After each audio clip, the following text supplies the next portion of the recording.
this debate is going to be awesome. Because we need to all watch it. And I need to come on with you like live after this tomorrow night. I know it's going to be late and everything, but we need to talk about it because I don't think, I mean, I could be wrong. We'll see how much caffeine she has, right? We'll see how she does. I don't think that she is firing on enough cylinders to be articulate enough when she's under pressure. And I say that in part, like, this is a woman who, well, 3.5 years of lousiness, but you also have to consider she didn't pass the bar exam the first time she tried. I mean, I think that's something, right? You go to law school, you sign up for the exam, she didn't pass it. And like somehow she's kind of weirdly proud of that. Oh, I didn't pass it. I wouldn't be so proud of that lady. She went to an okay law school. I mean, it's like number 88. And, she's up against Trump, who has had many years as a businessman and went to UPenn, undergrad and business school. Now, I know some people say, oh, his daddy got him in, whatever. Maybe not. I'm just saying, like, go back to wages. During the Trump administration, you had 4 years of actually the best wage growth we've seen from median income earners ever, adjusted for inflation. Like, you got to go, well, not ever. You got to go back to the 1950s, actually, probably to JFK, late 50s, to be able to see anything like it. Kamala Harris, on the other hand, has actually presided over an economic team, a border team, an international team, State Department that has gotten us seemingly into more conflicts overseas. I mean, Afghanistan and that withdrawal was a disaster. She said she was the last person in the room. I'm sorry, her words, not mine. She was the last person in the room. Okay, well then own it.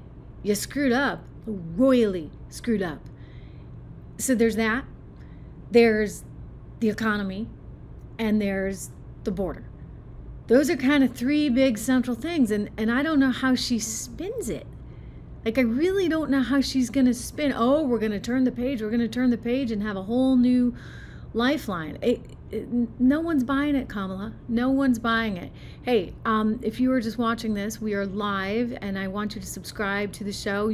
That way when I'm here live every single day, I'm seeing so many new people, actually. It's really interesting. Hey, Don, good to see you. Look at this. I'm gonna type and I'm gonna talk at the same time. See, I did it. I just want to say hi. I missed the hi part. Anyway, I'm looking at the live chat on YouTube, and it's so good to have all you guys here.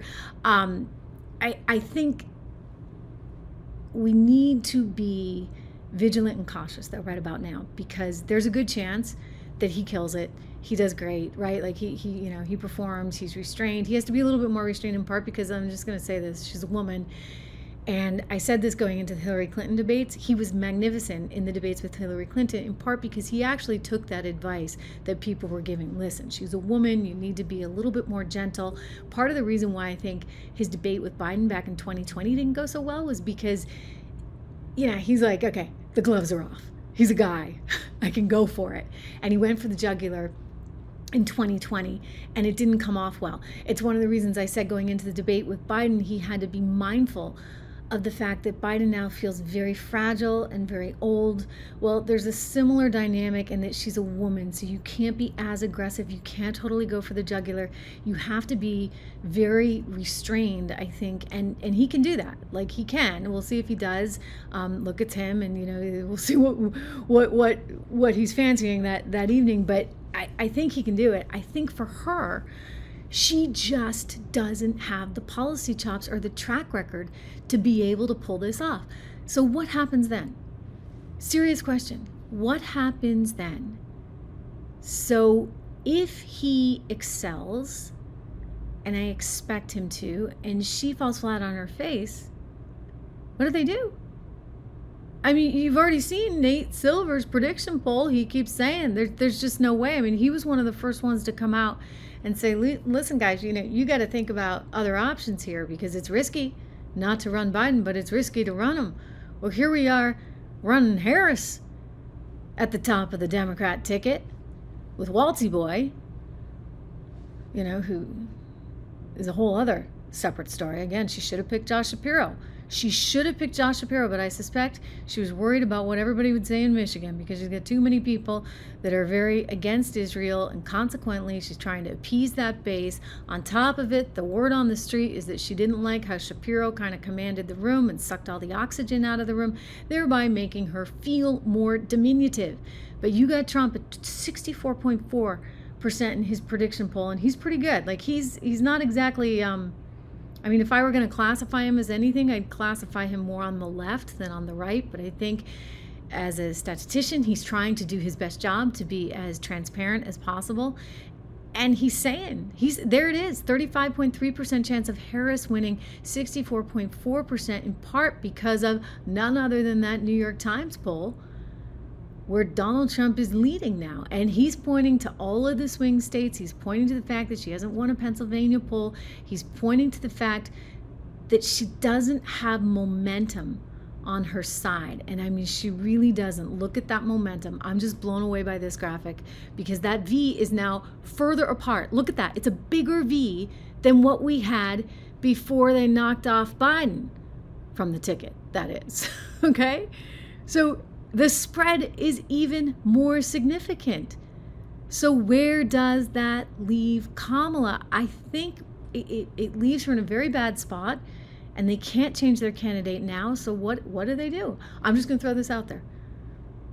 Do you think, with being mindful of not being too, we don't want to go down this rabbit hole too far, but maybe they, a couple weeks before the election, make some kind of decision to, I don't know, take Joe Biden and put him out to pasture, right? Could he retire?